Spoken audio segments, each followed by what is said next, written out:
Hello and welcome to Inside Indiana Business. I'm Gary Dick. Well, since 1852, the Indiana State Fair has been a gathering place for Hoosiers and a showcase for Indiana agriculture. Today it is Indiana's largest multi-day event, celebrating the state's agricultural spirit and heritage. We paid a visit to the Indiana State Fairgrounds this week to learn more about the fair's economic impact, including a $50 million plan to replace the aging Swine Barn with a multi-purpose year-round event facility envisioned as a best-in-class livestock venue. Ray Allison is Vice President of Development for the Indiana State Fair Commission.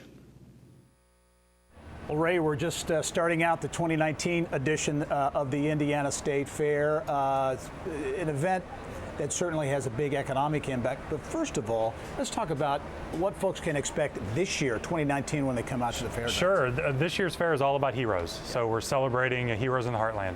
And we're trying to prop up everyday Hoosier heroes, whether they be teachers, those in the military. We're even honoring our four-legged heroes with an IIBTV canine dog, which was really, really fun to do. And we're propping up farmers every day at the fair, too, especially in this year being so rough on farmers with the weather that we've had. So we're honoring heroes of the field, heroes of the classroom, and just everyday community heroes as well. We think it's really important to remind people what this state is all about and the people that live here and make it what it is. Well, yeah, I think sometimes people take for granted the fair from an economic standpoint, the economic impact that the fair has. Yeah, the fair itself, we just updated an economic impact study last year, and the fair itself is about $32 million in direct economic impact to the city of Indianapolis and the state of Indiana. So it's the state's largest multi-day event. An average of about 900,000 people will come through our gates over these 17 days.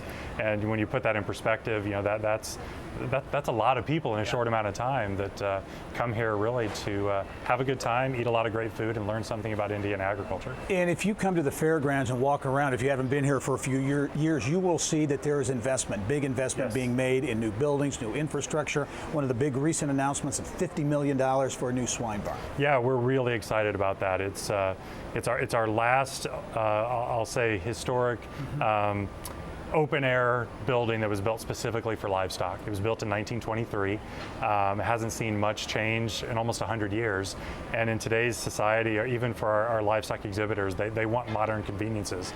They want an enclosed building. They want a safe building, an efficient building, air conditioning, an easy way to get their hogs in and out. And it's just going to make a huge difference for them. And most importantly for us, it'll become a year-round event venue like the rest of our buildings.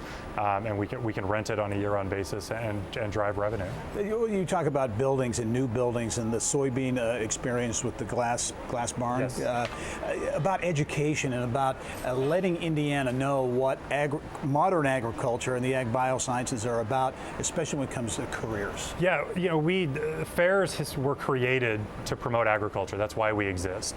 And in the early days, they were all about farmers coming together and learning from one another. But recently, as people have become more and more separated from the farm, what we've really become is a way for agriculture to reach consumers, to teach them about where their food comes from, what it takes to produce the food that we eat. And we take that mission very, very much to heart. It's part of everything that we do, and every year we think about how we can be better and how we can do more to teach people about modern agriculture.